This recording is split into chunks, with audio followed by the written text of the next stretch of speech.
All right, welcome back to the Just People podcast, the podcast that reminds you that we're all just people. I'm your host, Richard. I'm here with Sam, and today we have a special guest. Let them know what's up. This is Brian. Okay. Nice to meet you. And Brian is normally in SoCal. He goes to school in Riverside. What's your room number? Nah. What's my social security number? But Brian is normally in SoCal. He's here for the weekend. Few days, so I'm glad I got a hold of him. One single day. Yeah. Wait, are you going back tomorrow? Yeah, tomorrow morning. Tomorrow morning? Yeah. I thought you were going back tomorrow night. No, tomorrow morning. Plans change. Hey, last time though? Remember, you were gonna stay longer, but you were like, "Nah, fuck it. I'm going home." Like I can't. Wasn't feeling it, man. Was it the family? Family, and just a vibe. What? You just leave home because you're not feeling the vibe? Yeah, I can. I have a car. I mean, unless like you guys were fighting. Were you guys fighting? No, not fighting. Just anxious. You know what I mean? Oh, okay. Just But anxious. that's like we were talking about before. That was like on you, right? It wasn't anything they were doing.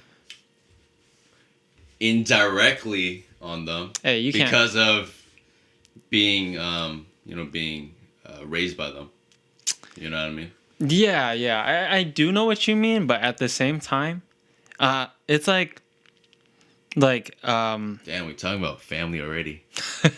It's like First few minutes we talking about family. Here's an example. So like if Sam puts the juice on the top shelf and I don't like that she does that, is that like, do I have the right to get mad? You know what I mean? Yeah. You see what I'm saying though? Like it's really like when your family is doing this stuff, they're not thinking. What are you, my therapist? No, it's just. What are you doing right now? Bro, we're on a podcast. You're attacking me. I feel very attacked. No, I'm curious. That's all. But like, no, I just feel like it's a learned behavior. You know, I don't think it necessarily happens 100% on its own. Maybe part of it's like genetics, but just an anxious person, and you know, being with family makes me more anxious. So the way to get out is to just go back. You know what I mean? I used to like never get along with my family, like late high school, because I always like held a grudge that they took everything away from me. Yeah. Because we moved to Florida, like I had everything here, you know, everything was good, and then we just moved in the middle of the year too. Yeah. That sucked. So like sophomore year. So I just didn't really like. I didn't vibe. I wasn't feeling the vibe. Like for the last 2 years of high school, and I was glad to get out. But I think because I took that long break in Ecuador, and then when I came back, I went back to San Francisco, not Florida. I just started working right away, and then I realized like, shit, you know, it's been a while since I saw my family. Yeah. So like I learned to appreciate that more. No, for sure. And I feel like that's why I come back. You know what I mean? Yeah. I come back for a day or two, knowing that I will feel like shit when I'm with them, but the fact that I'm trying to like just see them, I think that's important. I try to be, you know, thankful, and you know, I go back so that they can see me more than I can see them necessarily. Yeah. You know, just to show them that hey, I'm back and I'm safe. That's really mature. You know, and to make them feel good, because I know that they worry a lot when I'm not there, and so like just being back for even a day. Yeah. You know, I think that's good. I think it's, you know, it's a good start. You know, that's really good because like sometimes it's like not always about you, and it's cool that you recognize Facts. that. Like for regarding like family and stuff. Yeah. For example, like growing up as a kid, I always hated whenever we celebrated my birthday. It's just like the attention, you know. I hate that shit. Right? And then they would invite all their family friends and stuff, and I don't even know these people. Yeah. So like, why are they at my birthday? And I never understood that until I got older, and I was like, oh, they genuinely care. My birthday was never about me. Yeah. It was about other people celebrating me and coming together. Yeah. So I was like, yeah, that taught me a big lesson. I think my brother was the one who told me And I that. think like even if you may not like your birthday, it still makes everybody else happy Yeah. to like be together and celebrate It makes with someone that they love. Yeah, it regardless of whether you like it or not. makes other people what I happy. mean? Yeah. And I think thinking about that too, even though you don't enjoy it, it might make you enjoy a little bit more knowing that they're enjoying it too. Yeah, You know what I mean? That, like, in and of itself is like a very Asian concept if you think about it. Like culturally. True. Because, for example, in Vietnamese, there's this word. It's called "nien." I don't know if I'm saying it right, but what it means. I wouldn't know either, so you can say whatever you want. Well, what it means is like, let's say you have like a knife stuck inside of you, and then your dad will say like "nien." So you just what? So it means like keep it inside. Damn. Like if you're like complaining, like this hurts a lot, he'll be like, "Neat, we gotta get to the hospital first. So just keep that pain in." Quit being a bitch. Basically, yeah. But I think the idea is that like by being a bitch, you're therefore like bringing putting it on everybody else. Yeah, the overall bitch levels. Yeah, like like putting everyone's mood down, like putting your problems onto them. Just because you have a knife in you doesn't mean mom has a knife in her. So yeah, let's not go there. That's with like every Asian culture too. Yeah. I think with like a collectivistic society, you have that mindset of making sure that everyone else is taken care of too. Yeah. Or everyone else is taken care of before you. Yeah. At times, and which is I think most of the times too, where you have like parents that are, busting your ass for other people, for the kids. Dude, like Asian families, Asian culture, I feel like you're always living like for someone else. Yeah. Like never for yourself. Mm-hmm. And that's why like growing up here as like I don't know if we're first generation or second generation. First generation. It's kind of confusing. I don't know, because like our parents were the first to come here. True. Right? I don't get it. But I still say first generation. Right, yeah. Because we were the first born here. So I don't know. But I think how it technically works is our parents were. But yeah, basically we're first generation. So like this whole like concept of Western culture is so appealing, because you don't grow up with that Eastern culture, that culture of your parents. You grow up around your friends, know. I mean, you still grow up around it with your parents, but it doesn't have. There's just this conflict of American culture and culture at home. There is a conflict. Yeah, I agree, and that. It kind of like we kind of struggle with it like our whole lives basically. Still do.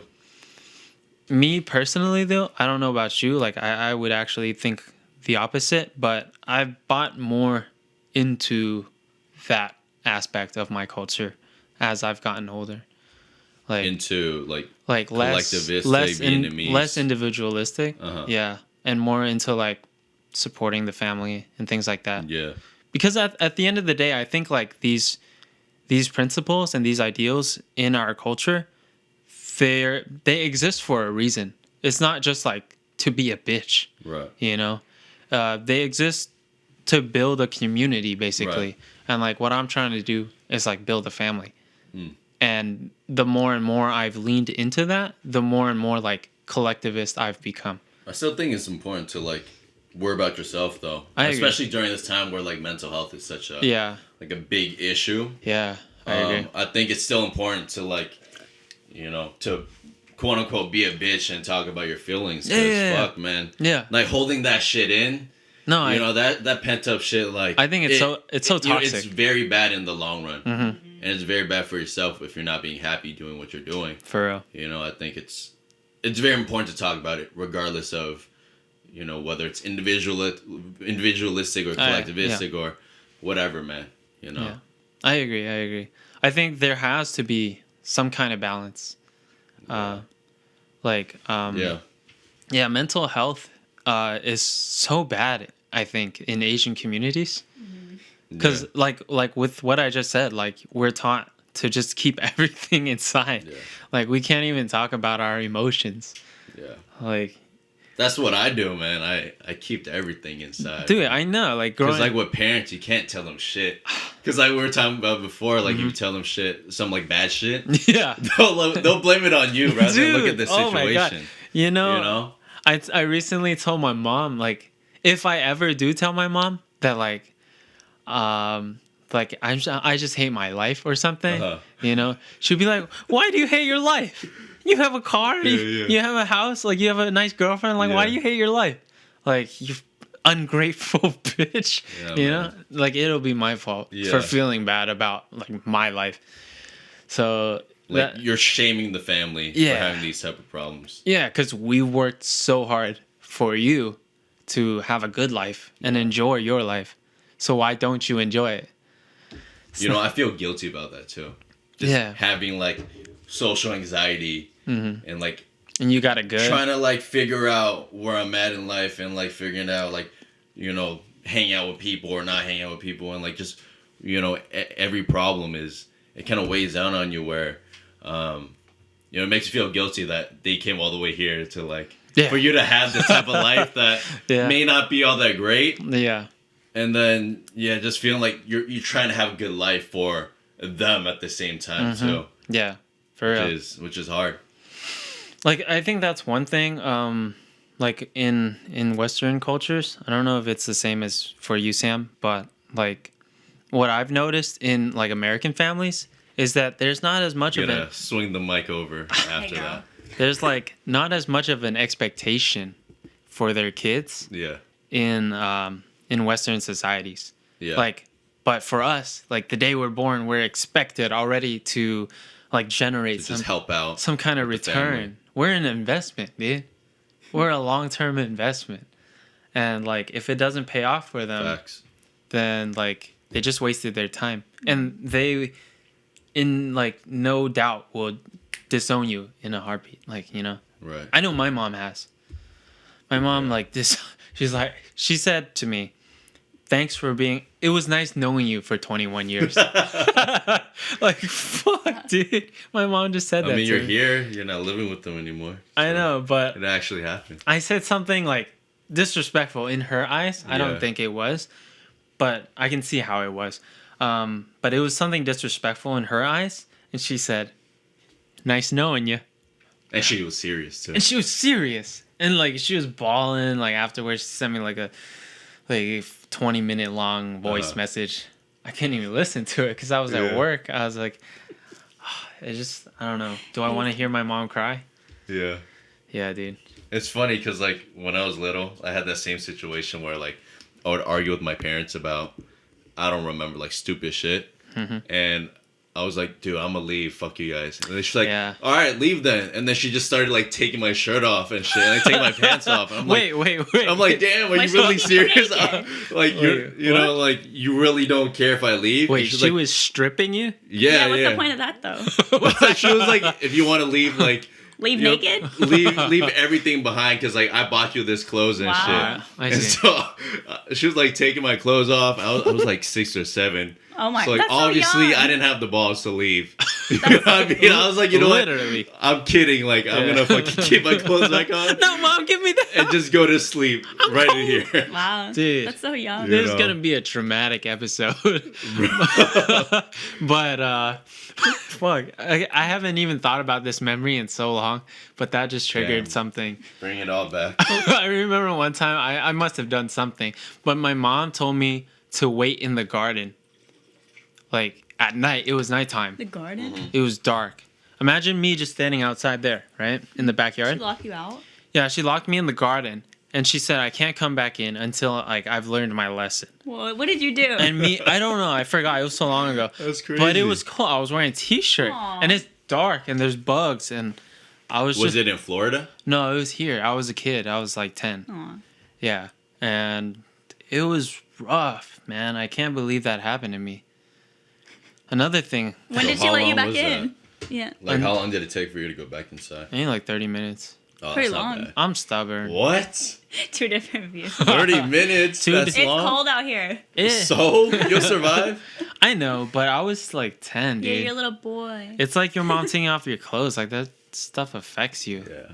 Like Yeah. the fact that I still remember that, Yeah. it's pretty crazy. Yeah, I remember all of it too, like the bad parts. But I don't. I don't know. I don't know if it's like traumatizing or if it was just like a memory. I don't know how to categorize it. Depends what it is. You know I what really, mean? I think because it's so normalized in Asian culture, it's not really like interpreted as trauma. Mhm.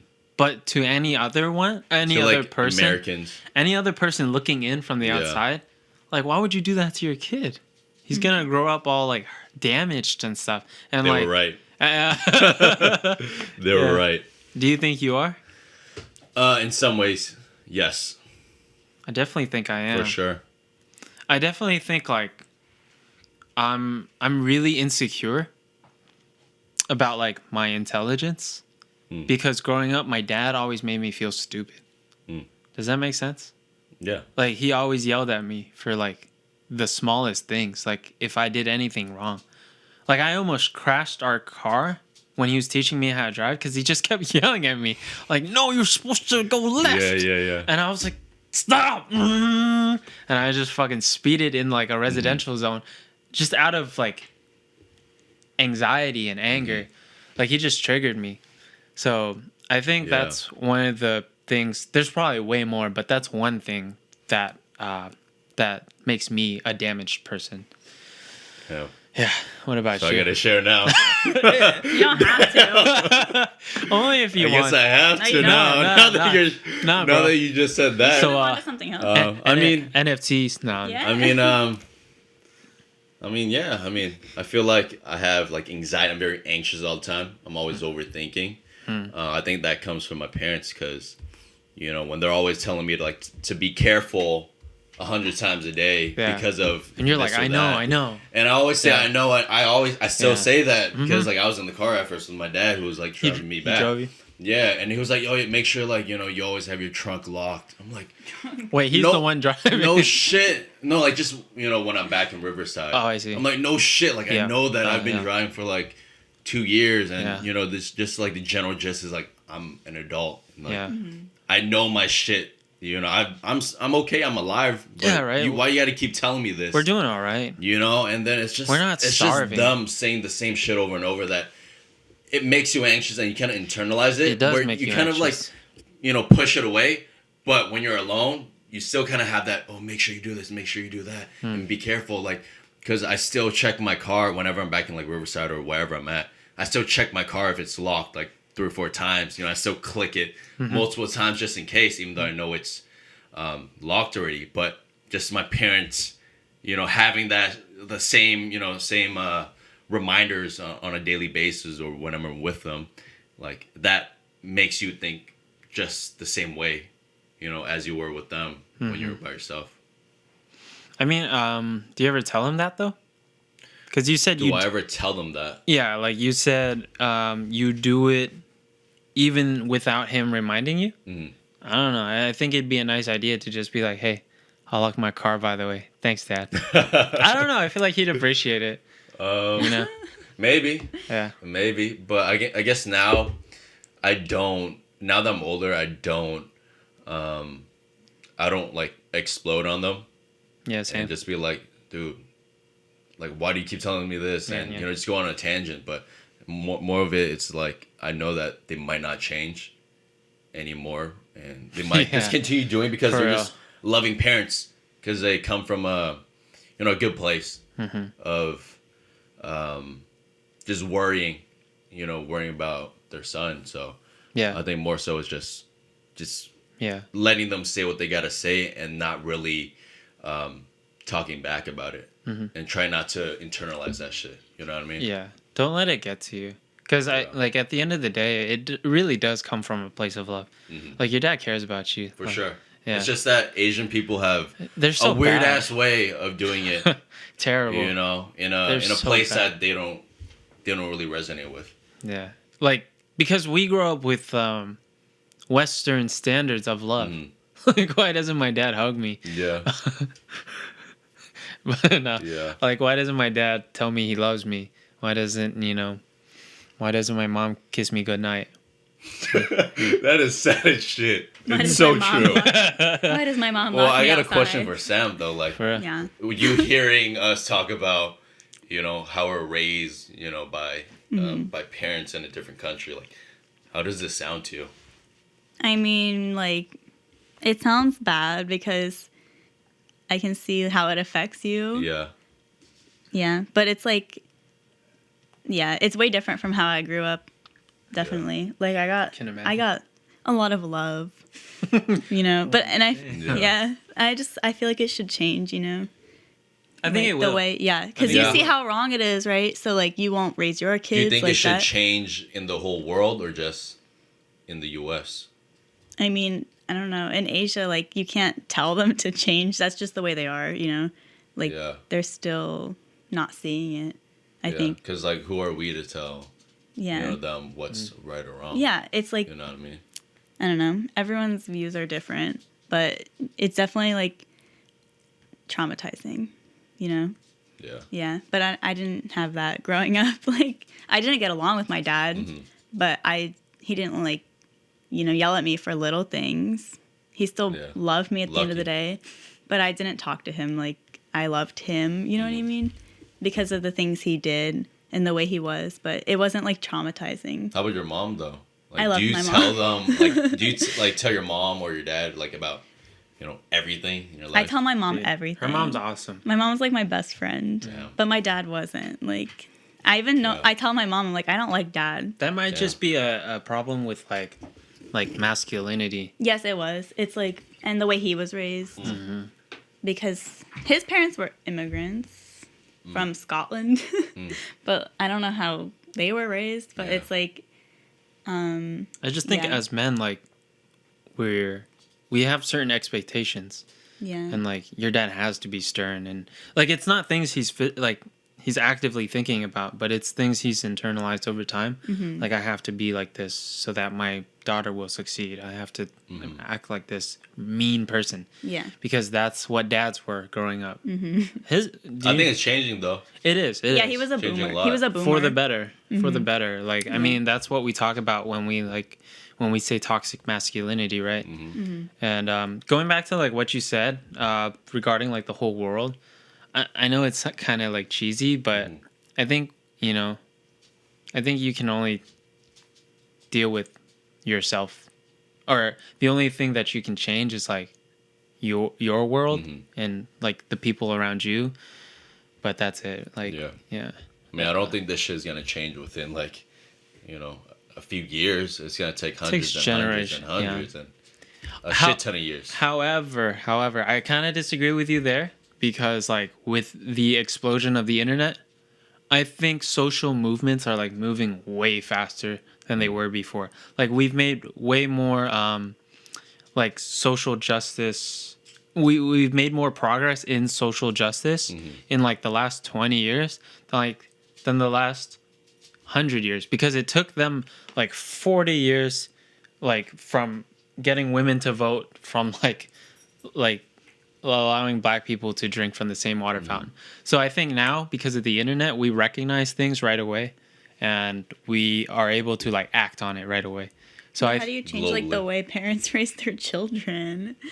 And, like, because it's different in every country. no, yeah, that is difficult. But I'm just talking about these like social, like cultural trends in general. I think they're only going to get faster.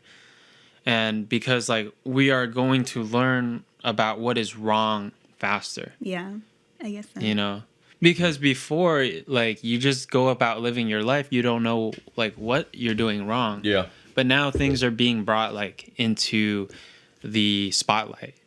And then like if you're a reasonable person, then you'd be like, oh snap, yeah, I can see that in Yeah. myself. Yeah, there needs to be more education though, like about mental health in Asia. Because real. like your mom, I was talking to your mom and I told her like, oh yeah, my dad had bipolar disorder. She had no idea what that was, and I tried to translate it to Vietnamese, and she's still like, I don't know what that is. We don't know what Mental- There's issues no mental are. disorders like there. Mental We really illness. don't know what that is. Mental illness in Asian culture is your fault. Yeah. Yeah. And the solution is just be happy. yeah. Yeah. Yeah. That's sad. They need to teach more For about real. that. Like, That's so true, dude. Because it's mental illness is so real. Yeah. Like you have all the symptoms, and it's like, don't dismiss it. Yeah, I think my parents, or my mom at least, is trying to understand now. Just because, like, whenever I'm home, I told her I was in like therapy back in October, and we had like a serious conversation back in October. Wait, no, I've had therapy for like a year plus already. Oh, nice. But like, I didn't know that.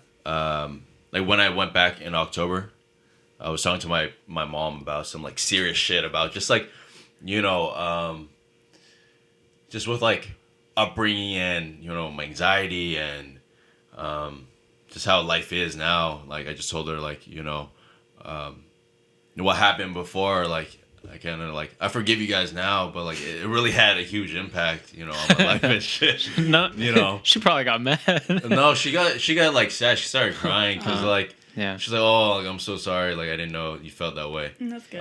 Yeah. And I mean, I wish I worded it correctly, where it was more like, hey, I feel this, and like instead of like a blaming way. But it's just that I don't know enough Cantonese to like say in a more proper way and not really placing the blame on her. But like it kind of sounded like that, which was not the intention. I think our generation is so interesting, dude. Like the fact that we have so much like familial issues with each other, but like we can't directly communicate. So like it already like puts us in that spot where we just have to take it because we understand because we've been around it, but like we haven't used it as much, so we can't talk back. And that's where I get frustrated too. Yeah, because I always think in my mind like, what if I knew, you know, full Cantonese, Mandarin? Like, would I be able to have a better relationship with my parents? Because then we'd be able to communicate, you know, on the same wavelength. I can tell them how I'm feeling. Yeah. It may be a possibility. I don't think it's like a solve. You know, it'll solve everything, but I think it'll be a little better to understand each other. Because things get lost in translation all the time. Like, like, for example, like maybe like you said, mental illness that doesn't translate to whatever Asian language. What did it like search up to or like result in? I don't remember. Disease or something. Maybe just like crazy or something. Crazy. No, I don't know. Like I don't know what it was. Exactly. But it wasn't like illness. Like she didn't know like how serious it is. Yeah. You know, she thinks it's like something you can just get over. I know, man. It sucks. But I think the good thing is that, you know, now that we gone through it, we're able to make sure that our kids are going to be better off. Yeah. I think that's the goal at the end of the day. Just for us to be better than the previous generation and then so on and so forth. Yeah, it's such a big gap, like the age gap and like, you know. But now I feel like because we're young and like learning all this new stuff, you know, then we'll be better to our kids. But yeah, hopefully. Yeah, because the age gap is a big difference too. I feel like what was I gonna say? Something about Asians. And how bad we are. Something you reminded me of earlier when your mom started crying. Yeah. I can relate to that. Like I feel like deep down maybe they do feel bad to some degree because they know they're harsh. Like what, do they think they're really loving? I don't know, but I think they know they're harsh. For example, with my brother, now that we're older and we can like communicate more directly about our feelings. That's loud. Like I talked to him one time, like yeah, dude, you always beat me up for no reason. Like I never understood it. I don't get it. What's the joke? Like, wait, your brother or your dad? My brother. I think that's normal. Yeah. For that, you know, sibling relationship. Yeah, it is normal, but like, I think it comes from a place like, the father responsibility is passed on to the older brother or the eldest brother, and then it's up to the eldest brother to like. Do you have an older sibling? I have an older sister. Did she ever act as like a parental figure in your life? Not necessarily. She was more so like studying and she's 7 years older than me, so there's not really a a super close relationship. I see. Yeah, like my brother and I are 4, which is pretty close. And I think he was expected to like kind of raise me or teach me what was right and wrong. Yeah. Yeah. So like he would be the one beating sense into me for just being annoying or something, you know, asking to play. What the fuck was that? Was she choking? She's trying to get my attention. She's bored. Yeah, but if we let her out, she'll scratch at the door. Yep. I mean, she's good right now. That'll be enough. Well, I remember one time I brought it up with my brother, like, hey, just curious, like, why? Like, why, man? That was so unnecessary. And then he started crying. Aww. And he was like, yeah, man, I'm such a bad brother. Yeah. He's like, I just. He was expected to. Yeah, like, I just wanted to know you were okay. Damn. Yeah, and I was tough like, love. I was like, it didn't feel like it. It hurt. Yeah. I was bleeding. I think it's nice having that, you know, that moment where you kind of both cry, and, and you know, reminisce about this certain thing. Even if it was bad. Not gonna lie, like I'm feeling a little right now. Really? Yeah, a little emotional. Thank you. Pussy. See, that's the toxic masculinity right there. Yeah, that's that toxic masculinity. Why though? Why are you tearing up? It's just emotional. I mean, shit, man. We went right into it. NFTs. Oh my god. So, like I was saying, this is the #1 NFT hater. No, I'm not. Here. I'm not an NFT hater. He doesn't know what it is. I'm not. Okay, can I like clarify my position? To what, like 5 people that are gonna watch the video? Everyone, listen up. So no, but just so that we're clear, because like no. I got it. Yeah. Okay. We're gonna get into this. So just to clear the air. Oh my god. What? Okay. So like, I'm not an NFT hater. Like I like the technology behind actual like non-fungible tokens. There's gonna be a lot of utility into it too. Yeah, I hope so. Soon. Like what Mark Cuban was saying. Mm-hmm. I'm down for that. So I like the idea, the technology behind it. I'm just skeptical of like collectibles. Collectibles in general have always been like very bubblish. And and I think we're in a bubble right now. But like we saw back in 2001 with the .com bubble, there were actual valuable assets to be found in that bubble. For example, like Amazon, Google, PayPal came out of that, you know? Mm-hmm.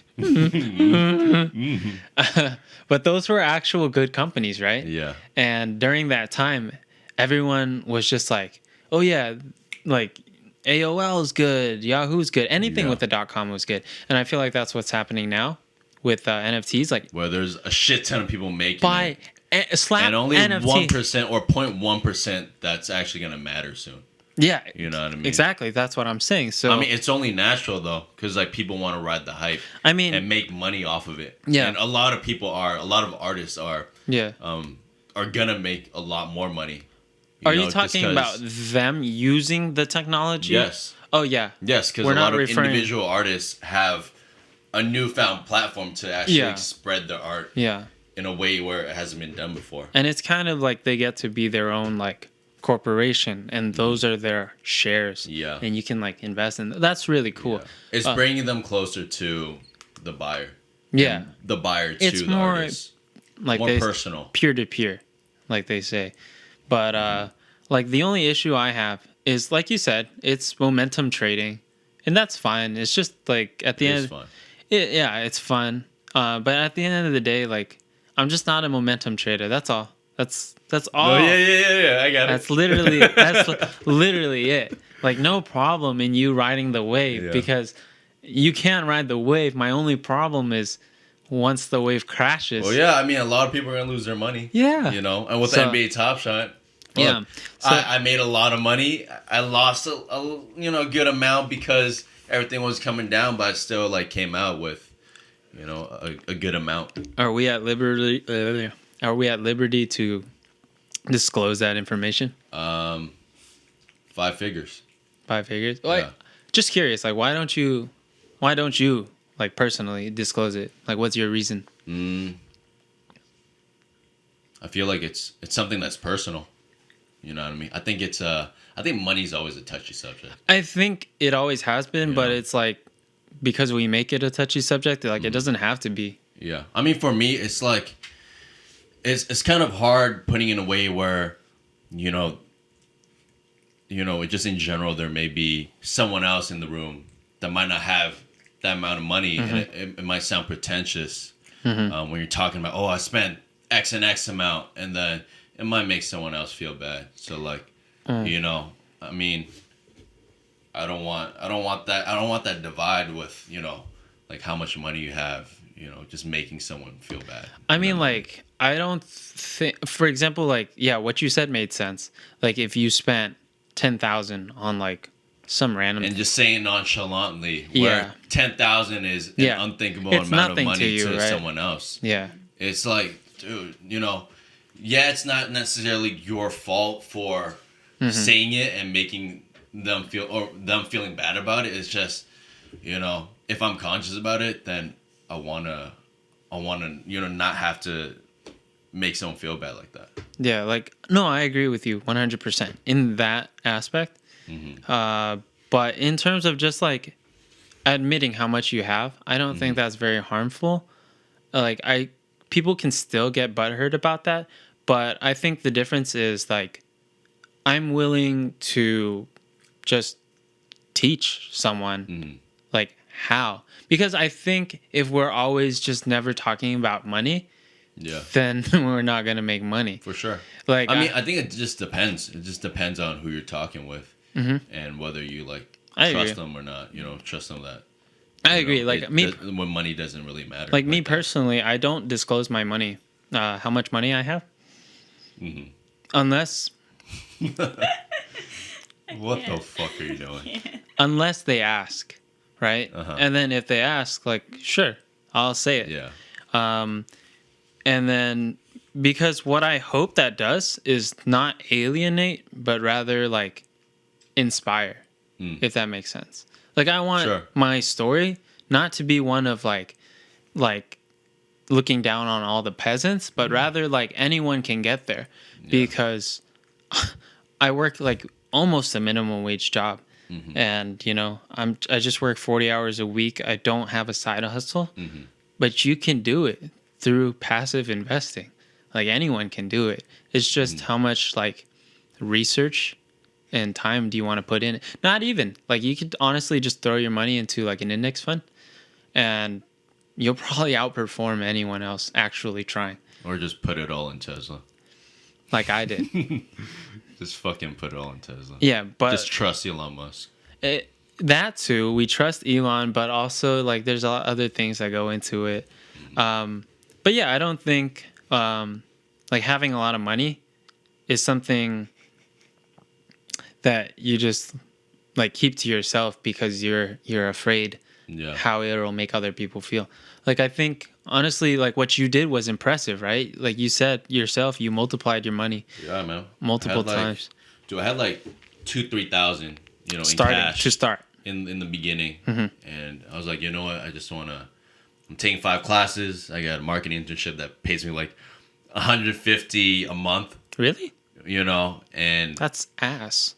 I mean, yeah, it's a stipend, so it's like 150 stipend? it is pretty bad. I'm pretty sure Anthony made more It during is Global pretty bad. Citizen. Yeah, I mean, it is what it is. I'm still getting experience, but Oh, you're I was still. just Are you like- still in it? yeah, I'm in it. I was a sales intern for them. Cool. In the fall, and then for winter and spring, I'm the marketing intern there, which is cool. It's not bad, but obviously that's not enough money for me, Yeah. and I knew that it was gonna run out soon eventually, and my parents could pay for it, but like I don't feel comfortable with that. I just feel bad. So I'm gonna make fucking money myself. So I joined a resale group, and fucking I made money off of NFTs, off of Pokemon McDonald's boxes. I fucking dude. Wait, what? I fucking bought. Are you serious? Bad Bunny tickets yesterday, right? Yo, I heard. Dude, them shit's crazy because this was my first time buying tickets. I bought 4 pairs for under 1,000, and I've like tripled my money within an hour of selling it. You know what's interesting about that? It's similar to an NFT. You know? Yeah, I mean, You know why? with every release, like with shoes, it's the same thing. There's a lot of hype to it. Shoes, yes, but like this is different than other concerts. Like, do you know why? This is a coming back. It's like a No. homecoming concert. It's his last. I did not know that. Really? Because Yeah. I don't give a fuck. I just wanted to make Yeah. that money. Me neither. I don't care. But like a lot of my coworkers, they love Bad Bunny. You know, I could have sold it for more today. probably It's could. probably going upwards to like 1,000 per ticket. But whatever. I made my money. You probably could have hung on to those because I could have. the concert's like next year. It is. Yeah. But I'm not mad about it. I'm not Yeah, mad. yeah. You make your money, Yeah. and that's fine. But like, Yeah, that's the it's interesting crazy. part. There's scarcity involved. Mm-hmm. After this, no more concert. So like, Why is it his last? I think like He's young. what my coworker told me was like his entertainment career was taking a toll on his personal life. That's pretty cool. Yeah, so he's just stepping down from the game, which is Yeah. fine. Like, that's You know what? Why not invest in some Bad Bunny tickets right now? I'm okay. It's sold out. I'm no, okay. just buy it for resale. Oh, Yeah, you can just 'Cause it get it might go from up. other people. Yeah, wow. also might go down. Yeah. I don't know. I don't care. There's I no got my money. There's no like actual research to ensure that it'll go up. No, with collectibles, there's not a lot of research. I mean, you could go based off of like graphs and shit, but Yeah. I think with everything, it could like, you know, go down completely, Mm-hmm. you know, and be tough to like recoup the money. But I think that's what's fun with collectibles is, you know, it's built off like hype and supply and demand, and Mm-hmm. you know, I think I mean, that's it's the fun. I think that's the problem with me. I'm always like so skeptical about everything, like investment wise, because like you know I'm so by the book. So anytime it's like very I'm not. I'm more of like a gut feeling, more of, you know, just do I think it's gonna go up? It might go up. I'm gonna invest it. yeah, You no, know? that's crazy. And you know what the crazy part is? Those people might outperform me. People with Dogecoin, they already outperformed you. Yeah. In terms of like, the only problem though is would you be willing to put in the same amount of money into Dogecoin as you would have in any other asset? Like in any other. Right now? Yes. Like ever. Because it's at the end of the day, it's still Dogecoin, dude. I So- mean, I don't believe in it like that. Like yeah, You know but what I that's what I'm talking about. That's my issue with it is that it'll never have that like full confidence in that asset because like would you like for example people take out a loan for to buy a house. Would you take that same house money and put it into Dogecoin? I don't think anyone would. No, right? Yeah, exactly. So what I'm saying is there's like a balance between return and risk, right? And I think the risk for Dogecoin is just so enormously absurd that no one would put like the same amount of money, you know? It's just not Fair. it's just not a safe investment even though I just think that when it goes up, when it has these like climbs, there's always a floor going up with it. So, yeah, like I don't doubt you know what that I mean? it will and go I think up. it's gonna go up a Yeah. lot more. Like right now, I'm willing to put in more money into it just because I know I have a good feeling about it. Yo, it's a you good know? thing I told you about that Bitcoin dip, huh? Shut the fuck up. What, dude? Literally at the start of today, it was 62. Well, I could have. I usually check it like every But other we were hour. just casually checking. Shut the fuck up. I mean, And it's back up like 2K right now. is it cool? Yeah. That's good. Right? You're welcome. Nah. That's crazy though. I didn't think it would go back to 50s. Like I thought it Maybe. would. I thought it would mean, stabilize in the 60s. I think the lowest was like 54. Right now? Yeah. No, like 30 minutes ago. Oh, yeah. I think right now it's like 57. Because people are buying the dip. Yeah, probably. Yeah. Yeah. That's why I'm confident in it actually. I I think like crypto. I think crypto's the future. Or, I mean, it's the present. I think You it's know what I mean? I think it's the future that's currently like being adopted, which is cool. Like, do you, as an asset, do you value it over like anything else? Is it your number one asset? Like real estate, stocks, bonds. I mean, I don't have real estate. I know, but You know like, what I mean? like theoretically. At the moment, yeah. So you think like it will outperform anything? No. Oh, No, I just haven't gotten to the other subjects yet. like what? like real estate and getting really into stocks. But do you think it'll outperform real estate? I don't. I don't think so. Real estate's so slow. I don't think so. I I think, think people always need a home, I know, and people will always want a nice home in a nice neighborhood. but the appreciation in a house is nowhere near like a cryptocurrency, Yeah. especially like a shitcoin. Like a shitcoin is outperforming like a nice $1 million home. I think it's gonna slow down. I think there's just a lot of hype right now. You know, especially with the past few years. But you know what's crazy? I don't think it's gonna slow down soon. I think it's only speeding up. Who knows? Who knows? Research, bro. So like the crazy thing is, most people aren't even into it yet. You know what I mean? Like most people don't even know about it. Like I'll talk about like crypto all the time. They're like, "What's that?" I know it's confusing. Though. Yeah, because a lot of people don't get it, so they just stay out of it. I think with younger people, Oh yeah, they get it. The younger generation for sure. But that's what I'm like. I don't think a lot of the money is with You don't think younger. it's there yet? Huh? You don't think it's there yet? Like at the maximum potential? Yeah. Yeah. That's why I think the run up is still going on, and I don't think I think it'll stop once it's in the collective conscious and like everyone kind of understands what exactly it is. I think Coinbase going public is, That is a great step. That will a help. Good start into like a new world of, these white collared, Wall Street folks. blue chip stocks and shit. Yeah. Yeah. I agree I because think that them investing in Coinbase, I mean, it won't have a massive like effect on crypto, but it'll still have effect on it regardless. I think Coinbase is really interesting. Like they made like 1.8 billion in revenues, which is insane. Mm-hmm. Because normally when you go public on the stock market, it's to raise capital, like from new investors. But this was not an IPO; it was a direct listing, which is where they're not like issuing any new shares or anything. They just boom, now they're on the stock market, which is why the moment they were on the stock market, all the private investors dumped like hella shares. But I think Are you investing in Coinbase?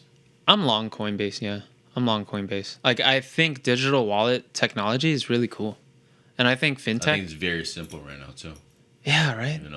I don't even think people understand, which is why I think that's why people are gonna go like more into crypto. Like more people are gonna be interested in crypto because of how easy it is.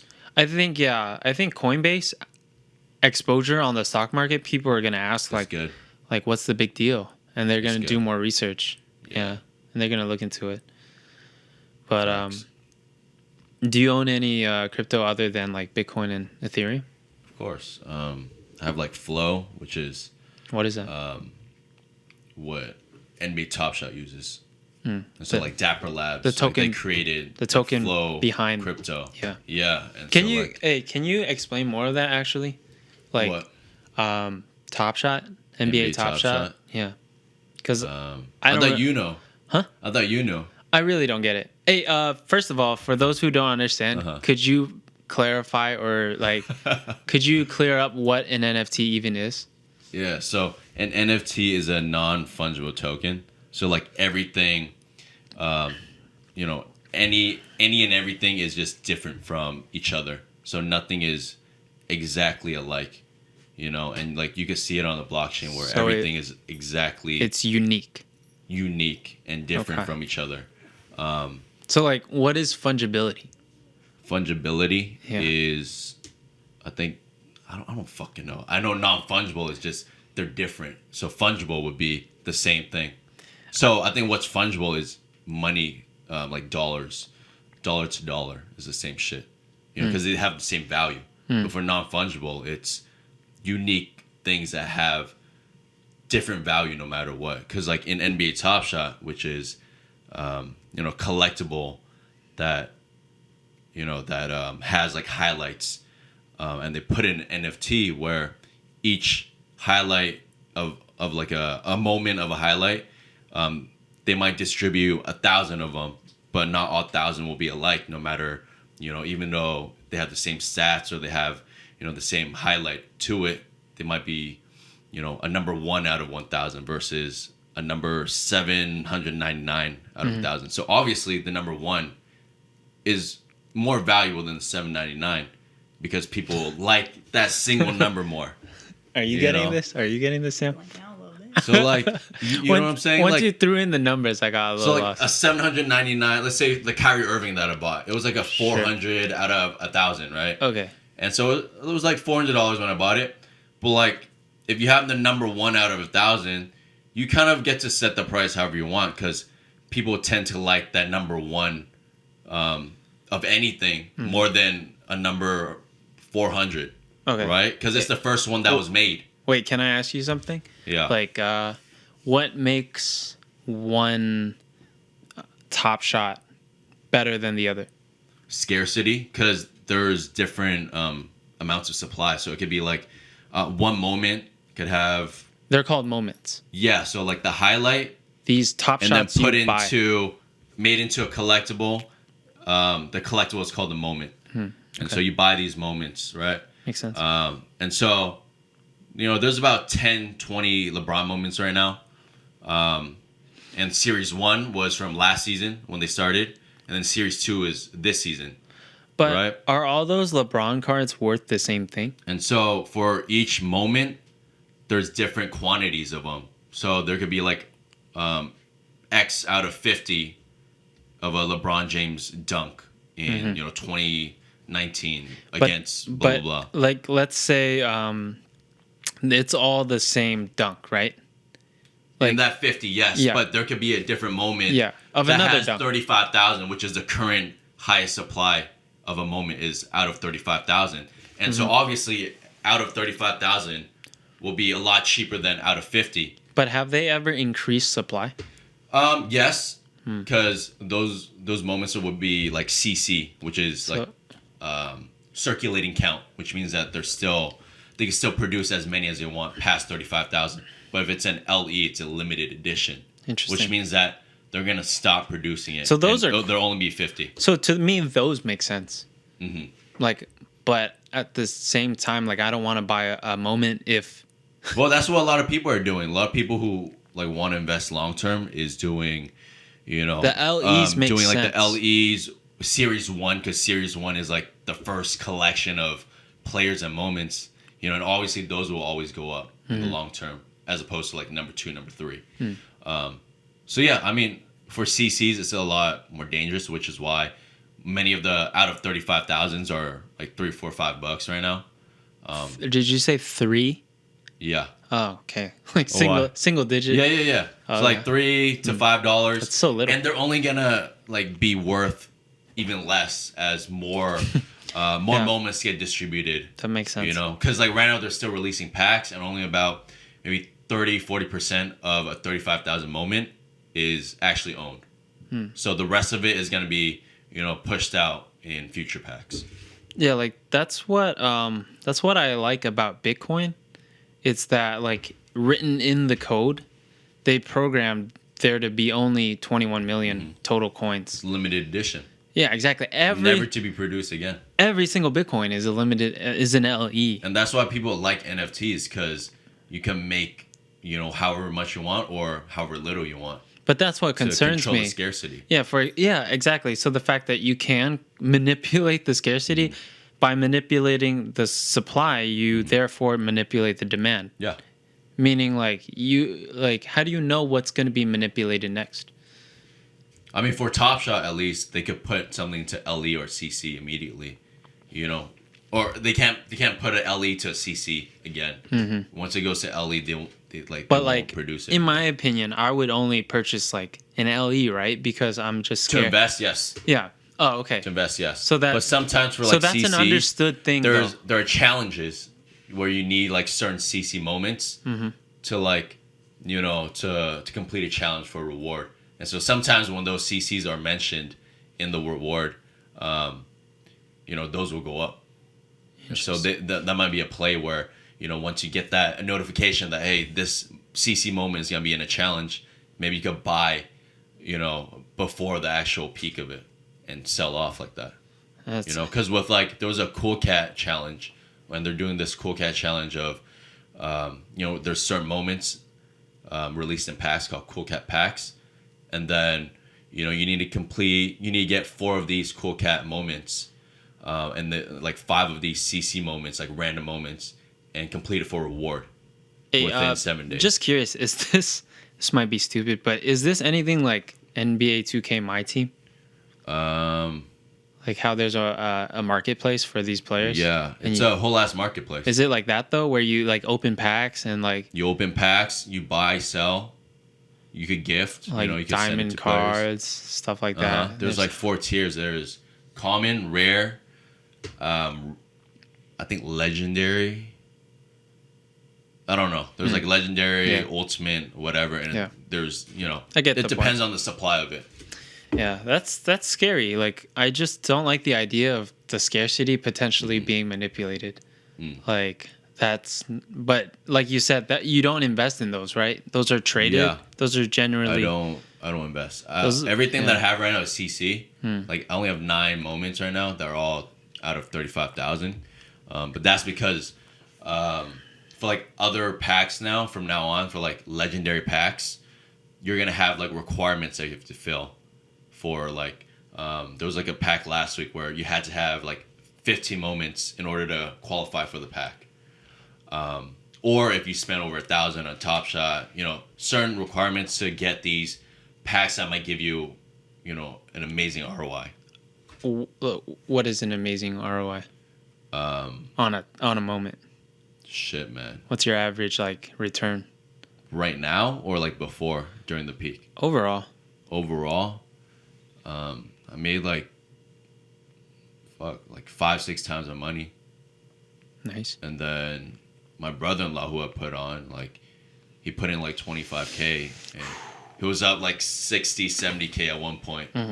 If he sold everything at the peak. That was insane. I think right now though, what was insane last week was that there was like a legendary hollow icon LeBron James out of 99. That was in the legendary pack, right? And he's selling for about $26,000 right now. And the pack retails for $1,000. Damn. Yeah. Wait, what? Yeah. Oh, but these packs, it's just like real life, right? Where you buy a pack and it's not guaranteed that you get that LeBron James card. Okay. But right now, as all packs were before, like they've all been profitable, no matter what. Like none of it has. I mean, before that sounds a little scary. Before in January, I did pull moments where they were like $1 moments at that time, and I sold for like a loss. But now, if we're talking, they're gonna go for like $10, $15 above. Wow. You know what I mean? But like now with like the demand, I think packs will be profitable for. Sorry. As long as I can see. Interesting. Wow, that's crazy though. So then you just basically just continue buying more and more. Yeah.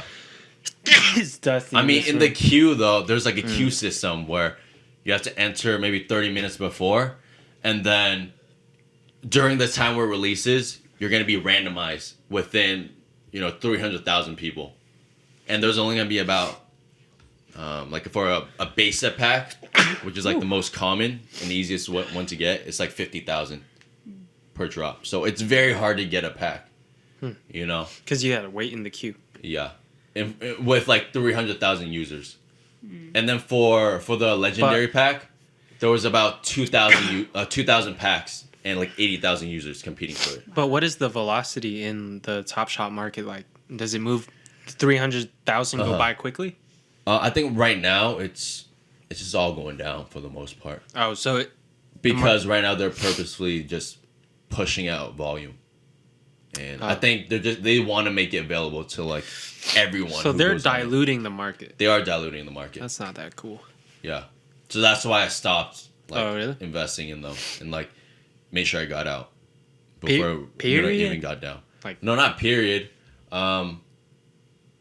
No, not period for sure. But when, like you said, but for packs, just I'm always buying packs, and then trying to scout these moments that were needed for rewards, which are still hard. Always buying packs. Yeah, because they're always selling out. Define always, like every other day. Every drop. And so they drop maybe once or twice a week. Oh, I see. So it's not. And it's still very hard to get. And like you said before, you're like 40% cash. Okay, that makes sense. What do you mean 40% cash? Like, I was just wondering, how do you have the money to constantly buy packs every single week? Yeah. I mean, so like the base set pack, which is 3 common moments, is $9. Oh, that's nothing. For the cool cat, right? There's a cool cat moment in it, and then there's like 4 other common moments. Is $14, and then there's like Oh, okay. That's really cheap. there's like the next tier is like a rare pack. before when it got popular, it was like $20-$30. Now it's about $200. Huh. And then the legendary is $1,000, but obviously you're gonna get your money back. So there's there's essentially no difference here, right?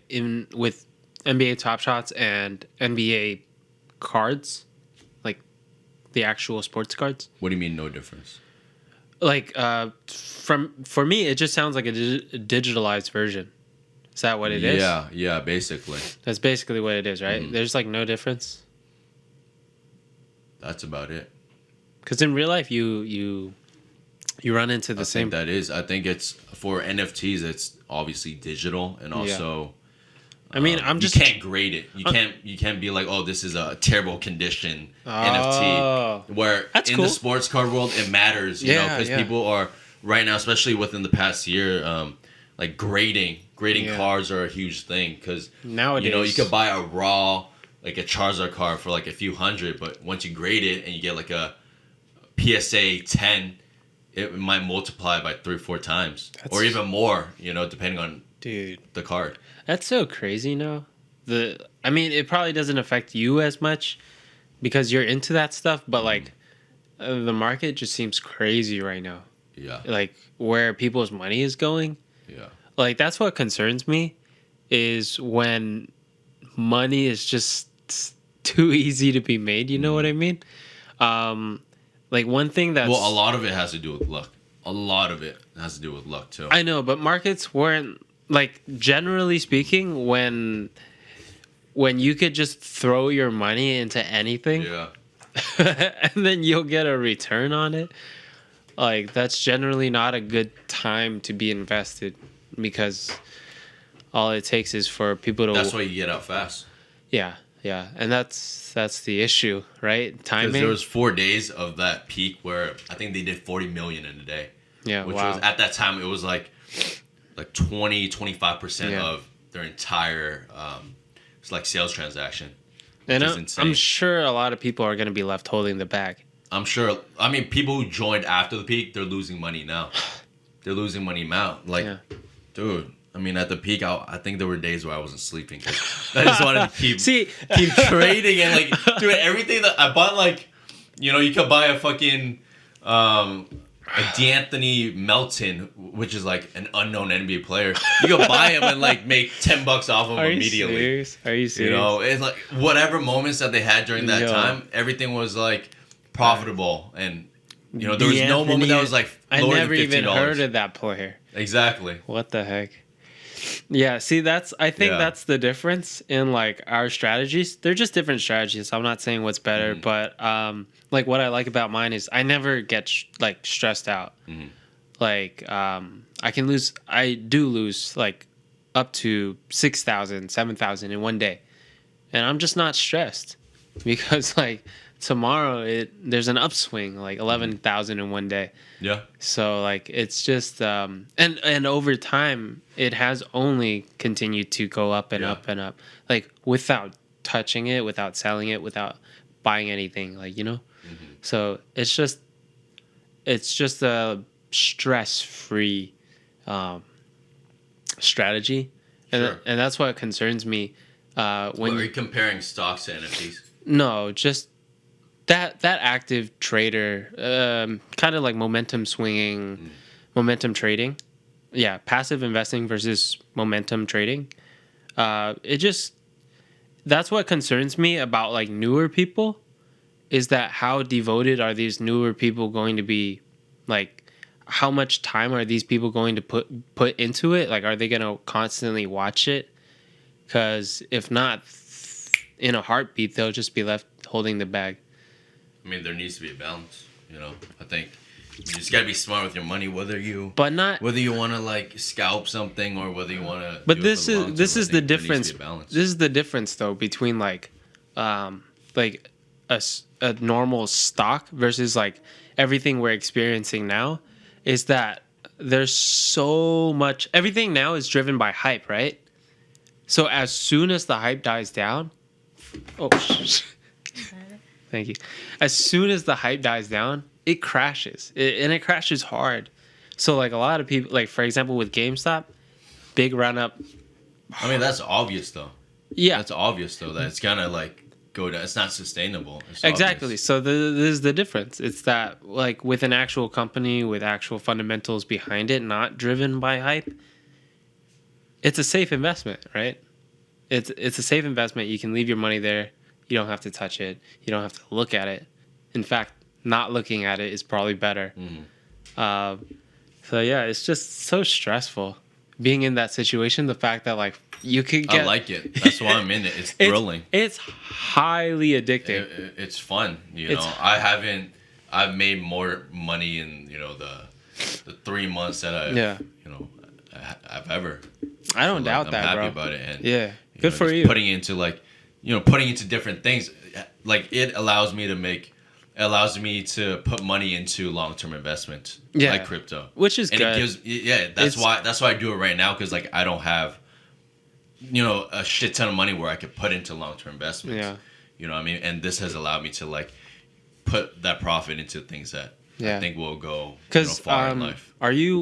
The internship is not a job. Do you have a job besides that? No, I don't have. That's why I decided to like just dabble into whatever makes me money. You need a cash flow. So if that's gonna be your cash flow, then great. I am happy about it, and I was like, I'm gonna make this much money. I'm gonna make like I don't know, like 10,000 in 2021. Without a job. Like I think I can do this. And like I reached it within like a month and a half, and it's like. Yeah. I want more now. Yeah, I know, right? I want to keep going. That's what I'm actually scared about. Like my goal is to get $1 million, but I'm scared. Like I'm not happy right now. I'm still miserable. I want more money. I'm scared. It still hasn't changed anything. Because like I got a rare pack about a month ago. Sure. And I got a legendary Steph Curry out of 499. Wow. I sold that bitch for like $8,000. Okay. How much you buy it for? How much you buy it for? I bought the pack for $200. Oh, nice. It was like a 492 out of 499 Curry. It's at like 2,500 right now. Like after the dip and everything. Wait, it's at what? 2,500. After a month. So I sold it on the spot because I was like, so many people lost their money. I was gonna hold it, but with Curry being that valuable, I'm taking it. Yeah. And the point is like I sold it. I felt good for like 2 minutes. I was like, all right, cool. Time to go to bed. Mm-hmm. Like it didn't change me. Oh, the money? Yeah, the money doesn't make you feel that great. I think that maybe maybe 2 minutes, and after that it's like, all right, whatever. You want more now. I was actually going. Yeah, that's one thing I'm scared of. That once I actually get the $1 million, you're gonna want 5 million. Let's go for 2, right? 10, 20, 30 million. Why stop now? Yeah. But no, I think like I've put kind of like a fail safe where once I get there, I have a plan. Like I have other goals. Yeah. The money's not just money; it means something, And I think that's the difference. In like you and I, or like me and a lot of people right now, and why I'm so like super different, bro. So unique. Shut up. So cool. Hey, you're about to like let me know if you disagree or not, because I think what differs between me and like most millennials getting and Gen Z getting into investing is that a lot of these people don't actually have goals with their money. They just want to make the money, and they don't like want to do anything with it. I was talking to Eli. You remember Eli, right? No. Eli Katz from LOL. Oh, okay. But he's making a lot of money in the crypto space. He's really good at it because he built like an algorithm that, I don't know, trades on the dip or whatever.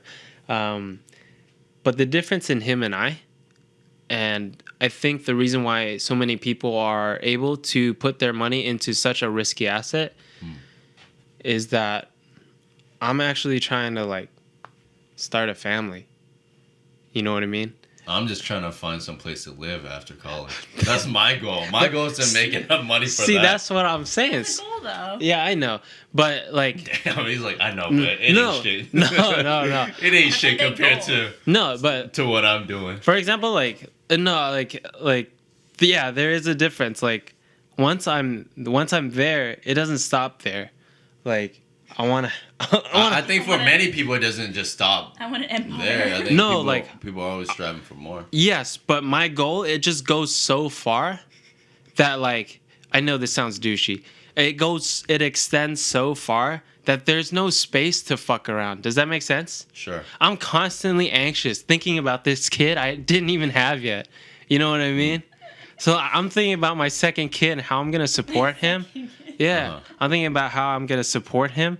And I just can't fuck around with my money like that. Like I take it so seriously. And that's why like I get really, I guess like aggressive or, yeah, like aggressive, I guess, when, but that's probably because it doesn't go through my mind that like we have different goals in mind. Sure.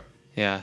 And like, I agree that's like a problem with me, but I'm just trying to let you know, like, that's why I think this way, because like, I can't afford to fuck up. Sure.